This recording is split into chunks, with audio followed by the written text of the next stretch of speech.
And your name is? Bruce McArthur. The interrogation underway took place on June 20th, 2016.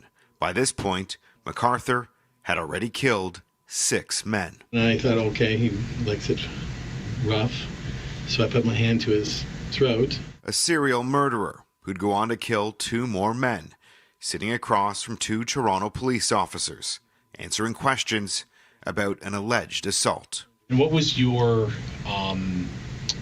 reason for bringing your hands up to his neck? What was your understanding? I thought he liked it rough. Toronto Police Forensics also on scene here of this rural property in Madoc. A detective confirming to City News that this is one of 5 properties they are searching as part of Project Prism.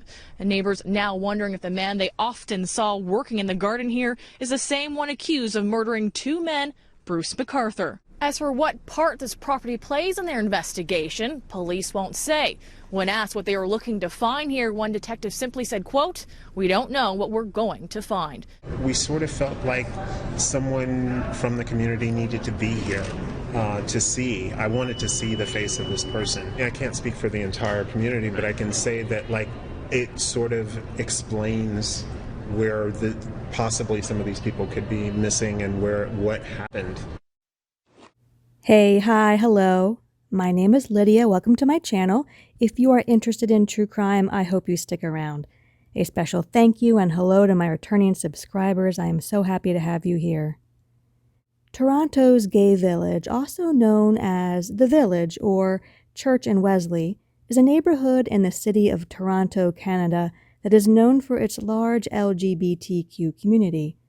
The area is centered around Church Street and Wesley Street, and includes several blocks of bars, clubs, shops, and restaurants that cater to the LGBTQ community. The neighborhood has a long history of being a haven for that community, dating back to the 1950s and 1960s when police harassment and discrimination were common. The Gay Village is considered a cultural and social hub for the LGBTQ community in Toronto, and is home to many annual events such as the Toronto Pride Parade, which is known as one of the largest pride parades in the world. The village is also known for its vibrant nightlife, with many bars and clubs that are popular among the LGBTQ community. The village is also the place where, beginning in 2010, several men, mostly immigrants of South Asian or Middle Eastern descent, had begun to disappear. This is the story of Canadian serial killer Bruce McArthur.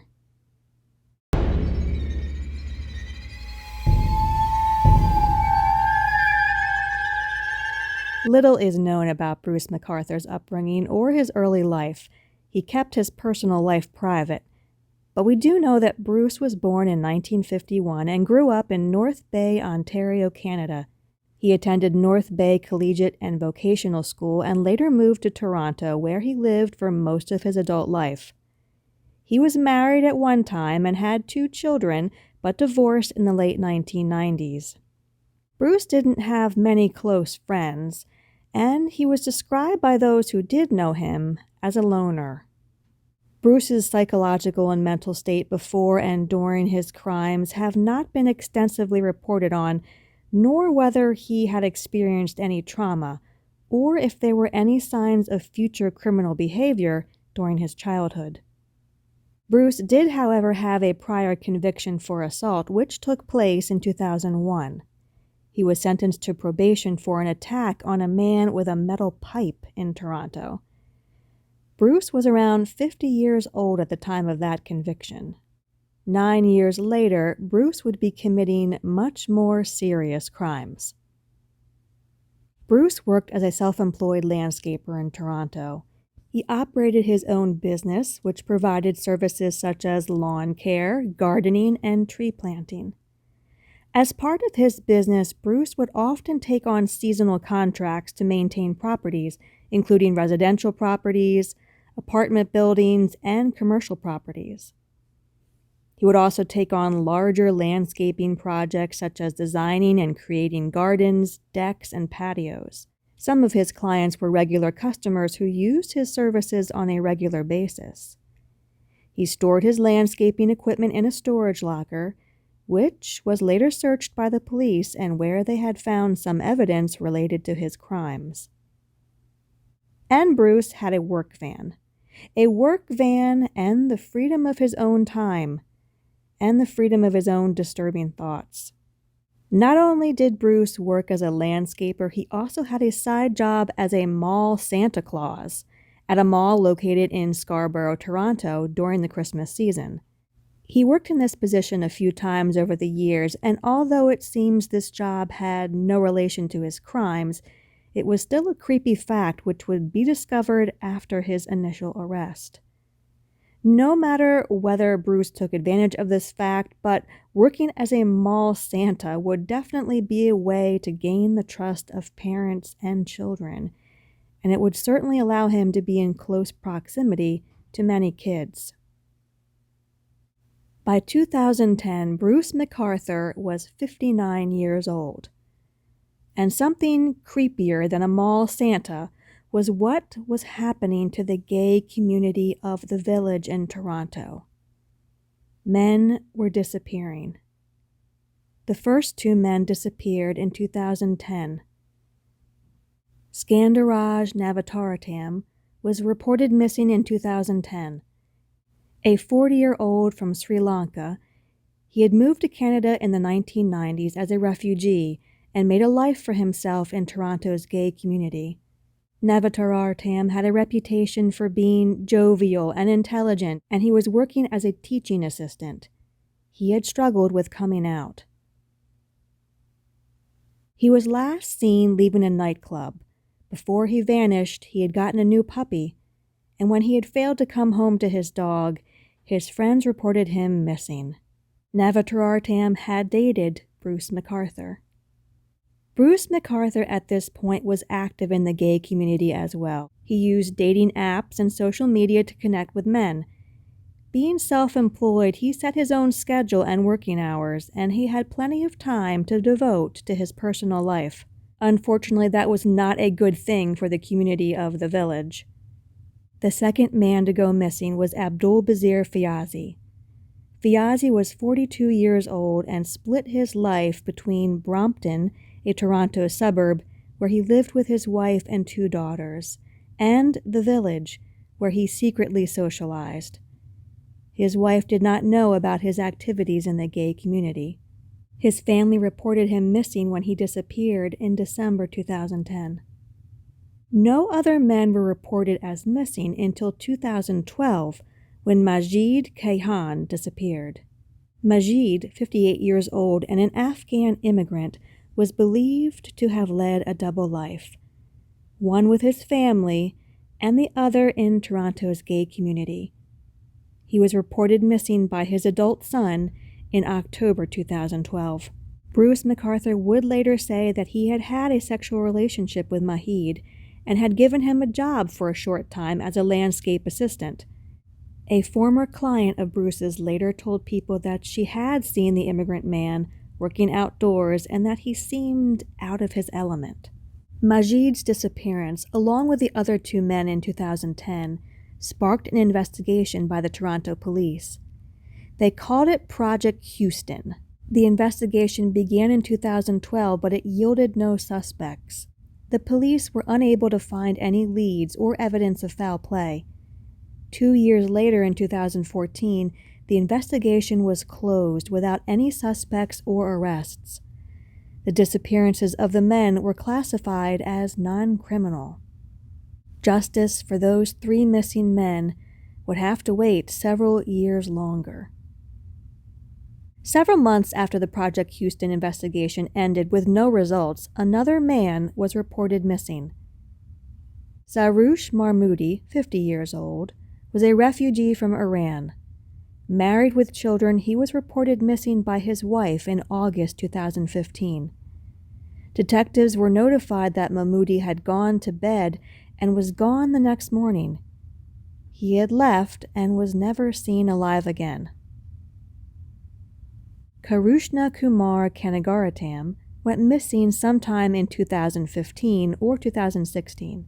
His case is a little more unclear than the other missing men because he was not reported as missing right away. Karushna, 37 years old, came from war-torn Sri Lanka to Canada seeking asylum and a better life in 2010.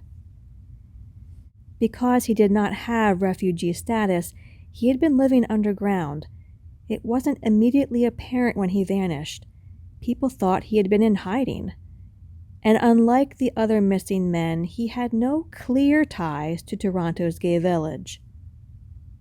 Another man who likely disappeared in early 2016 was never officially reported missing. Dean Lissowick struggled with mental health and substance abuse and worked as a sex worker. He was often in homeless shelters, and therefore his friends and family did not discover he was officially missing for a long time. Yet another year passed, and another man was reported missing. It was now 2017, 7 years after the first 2 men were reported missing in 2010. And it had been 3 years since the first investigation had been closed. Salim Esen was 44 years old and came from Turkey to Canada in 2013 and settled into life in Toronto's gay-friendly neighborhood. Esen's brothers later stated that as a gay person, their brother wasn't happy living in Turkey, and they added his tender and kind humanity came before everything else. Esen faced struggles with substance abuse and was last seen alive in April 2017. He was reported missing by a friend. The count was now up to 7. 7 missing men from the same area of Toronto's gay village. Soon enough, it was going to be a problem that could not be ignored by the police. Missing person number 8 was Andrew Kinsman. Unlike the other recent missing men who might have been thought to live on the fringes of the community and had either struggled with substance abuse or stable living conditions, Andrew was a big, well-connected presence in the village community. At 49 years old, he was called a gentle giant. He worked as a manager of a building, and people quickly noticed that he was missing and alerted authorities in June 2017. And it was Andrew's disappearance that finally really mobilized the gay community and fueled rumors of a gay killer on the loose. Authorities could not ignore or deny those rumors, and 2 months after Andrew went missing, the police launched the Project Prism task force to investigate both his and Salim Esen's disappearances in 2017. At the start of that investigation, they did not yet realize that all of the other missing men were also connected to the most recent disappearances. They would soon realize that, in fact, they had a serial killer on their hands. Their investigation led to the arrest of Bruce McArthur in January of 2018. He was 67 years old. The investigation into Bruce's crimes was one of the largest and most complex investigations in the history of the Toronto Police Service. It involved multiple agencies, including the Toronto Police, the Royal Canadian Mounted Police, and the Ontario Provincial Police. One of the lessons from this case is the importance of interagency cooperation and coordination in investigating complex cases. It was a critical factor in ensuring that this killer would be brought to justice. And it seems this time, unlike in the initial investigation in 2014, which ended with no conclusion, the police were taking it seriously. During the Project Prism investigation, police officers gathered evidence from Bruce's work van and other locations. It was damning evidence, and Bruce was arrested at his apartment in Toronto, and he was charged with first-degree murder in the deaths of 2 men, Salim Esen and Andrew Kinsman. The police then conducted a large search across several of the properties for which Bruce did landscaping work. They also searched his storage lockers, including a Midtown property where he stored his landscaping equipment, and they collected DNA and other physical evidence. What they found was disgusting. The dismembered bodies of these missing men had been found buried in various planters located at properties where he worked as a landscaper. It was a long and difficult process for the police to discover them all and to identify the remains.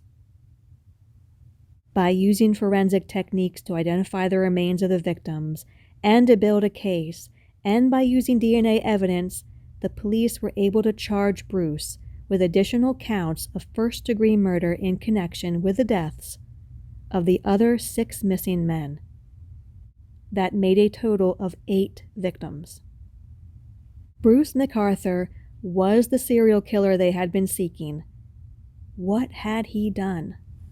Bruce was active in the gay community, and he was known to have multiple partners. He was not in a committed relationship at the time of his arrest. He had targeted vulnerable men in the gay community in Toronto to become his victims. He primarily targeted men who were immigrants or of South Asian or Middle Eastern descent. He would use dating apps and social media to meet and lure his victims. Bruce would often target men who were struggling with addiction, mental health issues, or who were in vulnerable financial situations. Once he had gained their trust, Bruce would lure his victims to his work van, where he would kill them. The cause of death of the victims was determined to be ligature strangulation, which means that they were killed by the use of an object or a device that was tied or wrapped around their neck. It was not made public whether Bruce had had sexual contact with his victims either before or after he killed them. He would then dismember the bodies and bury them in planters at properties where he worked as a landscaper. He used this position to his advantage as he had access to many properties and many places for burial of the remains of these victims. His method of targeting and killing these men was premeditated and planned. He knew how to select his victims and how to lure them, and he was able to keep his crimes hidden for many years, making it harder for the police to identify him as the perpetrator. The fact that he primarily targeted a specific group of people and that many of his victims were immigrants only added to the complexity of the case and the pain of both the immigrant and the gay communities in Toronto. There was no indication or evidence that suggested that Bruce had any accomplices or that anyone else was involved in his crimes. He had acted alone. Due to his previous conviction of assault, Bruce did have a history of violence, which may have been a contributing factor in his decision to commit these murders. Like other serial killers, Bruce may have also been motivated by a desire for power, control, or sadistic pleasure, or a combination of these factors. The reasons why a person commits such heinous crimes are often complex and multifaceted, and may be influenced by a variety of factors, such as psychological, social, and environmental factors. And the public did not get many answers as to why Bruce did it. Instead of a trial, Bruce instead pled guilty to 8 counts of first-degree murder in January 2019 for the murders of 8 men between the years of 2010 and 2017. Publicly, he never gave a clear explanation or reason for his actions, and he did not express remorse or regret for his crimes. Bruce made statements in court and to the police during his interrogation and arrest, but he did not make any statements during his sentencing. The judge in the case admitted that Bruce's guilty plea had spared the victims' families and friends from having to go through a long and grueling trial.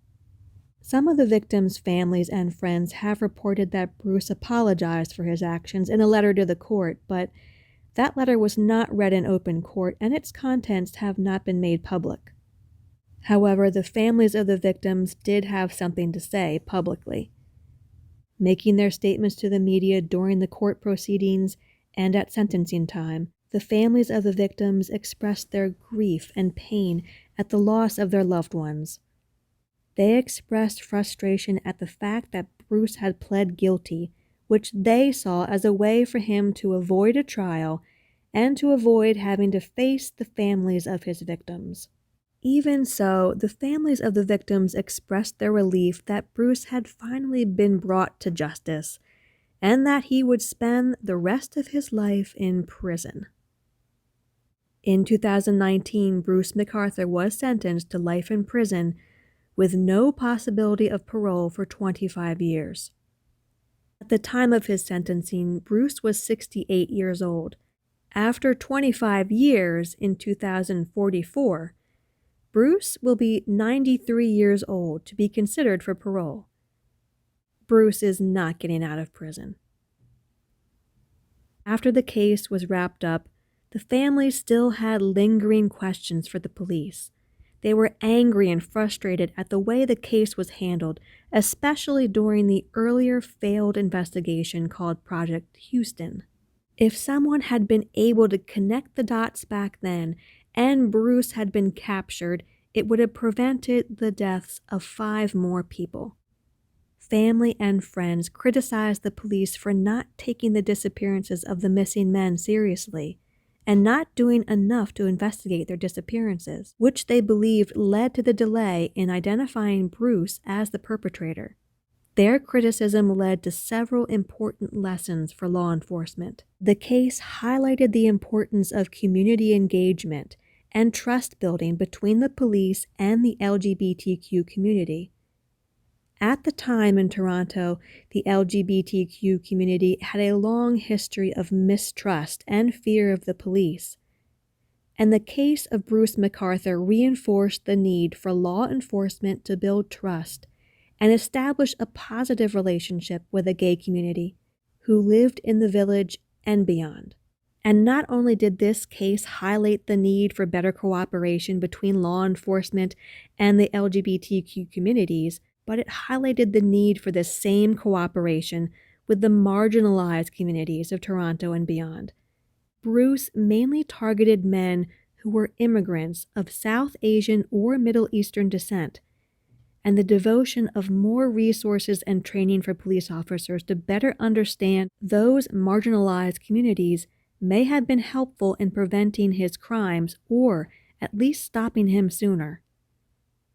Everyone involved, from each of those communities to each of the families to the police, wanted to prevent this type of crime from happening ever again.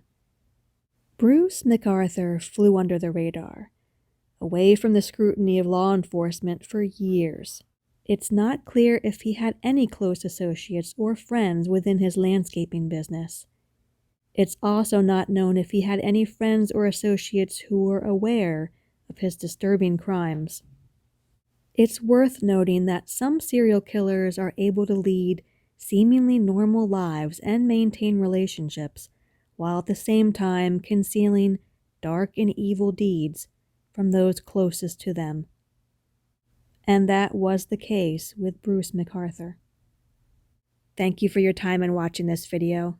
I know that your time is valuable, and I'm glad you chose to spend some of it listening to this story with me. Let me know what you thought about it in the comments below. And if you have made it to the end of this video and you're still watching, I appreciate you even more. If you would like to hear more true crime cases from me, please consider subscribing. Thank you. Until next time, everyone, it's rough out there, so please take care. Bye-bye.